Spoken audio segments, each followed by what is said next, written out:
后来这个总统大选进程，美国就已经纷扰不断了。真侪民众最近大选后可能会出现着暴动。应本来州的州长的要求，目前有超过3600个国民兵咧待命，防止选后冲突。这个奥勒冈州的州长今仔来宣布，波特兰都会区进入着紧急状态。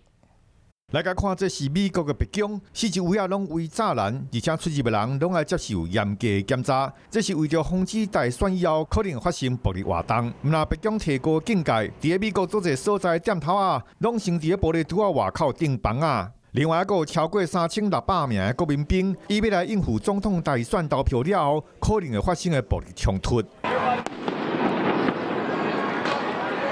因为惊选举了后可能会发生动乱，波特兰的市区已经宣布进入紧急状态，国民兵原在待命，随时拢会当调动。因为美国的国土实在有够宽，市区嘛原无同，所以各州投开票的时间嘛无相同。今年美国大选开票的作业会自东边各州开始，但是伫这进程已经有超过1亿个选民使用假批来投票。 这票有的州伫收到了后，就马上开始算票；有的州就要等到投票日迄一天，才会开始计票。那像关键的参照宾州这州，嘛有可能速度会加较慢。最后美国大选的选举日，嘛有可能会变作是选举州。